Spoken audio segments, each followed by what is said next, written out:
جب انسان 15 سے 20 سال کی عمر تک پہنچ جائے تو اس کو اپنی اصلاح خود کرنی چاہیے۔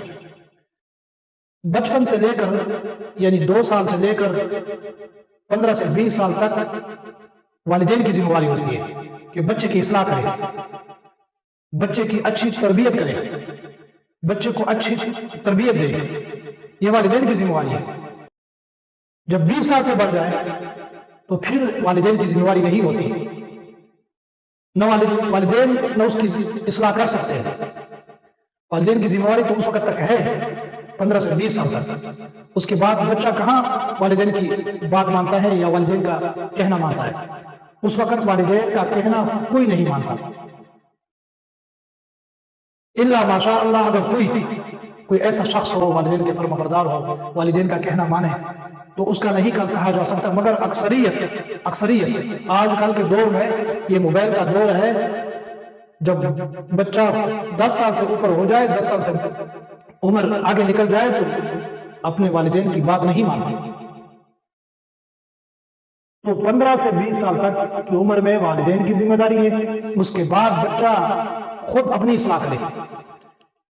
جب وقت انسان سے نکل جائے تو پھر اب اس کے ہاتھ کچھ نہیں آئے گا۔ لہٰذا اگر خود اپنی تربیت نہیں کی جائے گی یا نہیں کرے گے تو وقت آپ کا گزر جائے گا تو آپ کو موقع نہیں ملے گا اپنی اصلاح کی، اپنی تربیت۔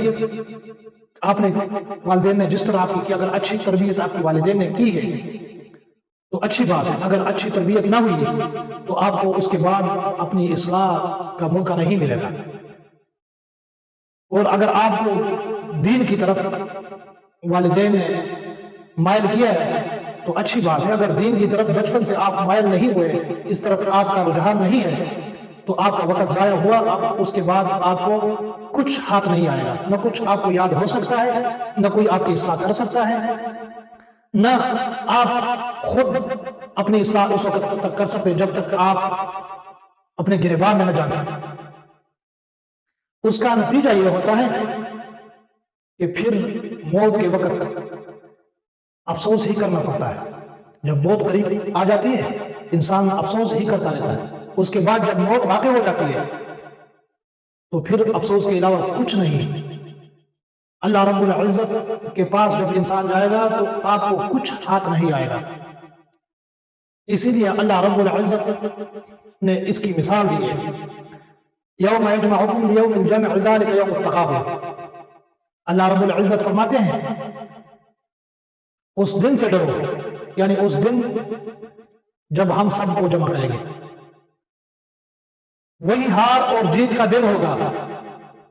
اگر کسی نے اچھے اعمال کیے تو جیت گیا، نیک کام کیے اللہ کو راضی کیا تو جیت گیا۔ جس نے اپنی اصلاح نہیں کی، جس نے اچھے کام نہیں کیے، جس نے اپنی اصلاح نہیں کیے، جس نے نیک کام نہیں کیے، جس نے اللہ کو راضی نہیں کیا، وہ ناکام ہوا، وہ ہار گیا۔ اللہ رب العزت مثال دے رہے ہیں کہ یوم یجمعکم لیوم الجمع ذلک یوم التغابن، اس دن سے ڈرو جس دن ہم سب کو جمع کریں گے۔ تو آپ نے اس وقت پھر پچھتانا ہے کہ کاش ہمارے والدین ہماری اچھی اصلاح کرتے، کاش کہ ہم جب سمجھدار ہوئے تو اس وقت ہم اپنی اصلاح کرتے، کاش ہمیں کوئی بتاتا کہ نماز پڑھو، اللہ کو راضی کرو۔ حالانکہ اس وقت اللہ رب العزت آپ کے سامنے وہی شخص لے کر آئیں گے جس نے آپ کو ترغیب دی ہے، دعوت دی ہے، آپ کے سامنے بٹھائیں گے ان کو کہیں گے کہ آپ نے ان کو ترغیب دی، وہ کہے گا کہ جی میں نے ان کو ترغیب دی ہے، میں نے اس کو دعوت دی ہے۔ مثال کے طور پر جیسے تبلیغی جماعت والے آتے ہیں، آپ کو ترغیب دیتے ہیں، آپ کی اصلاح کرتے ہیں، آپ کو دعوت دیتے ہیں، جیسے خطیب جمعے کے دن آپ کو تقریر کر کے سناتے ہیں، آپ کو سمجھاتے ہیں، اور علماء تقریر کرتے ہیں، علماء آپ کو سمجھاتے ہیں، بڑے آپ کو سمجھاتے ہیں۔ اللہ رب العزت اس دن آپ کے سامنے ان کو بٹھائیں گے جس نے آپ کو ترغیب دی ہے، جس نے آپ کی اصلاح کی کوشش کی ہے، جس نے آپ کو دعوت دی ہے۔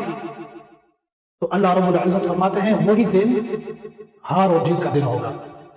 اللہ رب العزت ہم سب کو بچائے اور ہم سب کی اصلاح اللہ رب العزت کرے، نیک کاموں کی توفیق اللہ تعالیٰ عطا فرمائے۔ اللہ تعالیٰ اپنی رضا عطا فرمائے. جب اللہ تعالیٰ کی رضا نصیب ہوگی تو ہمیں اور کسی چیز کی ضرورت نہیں.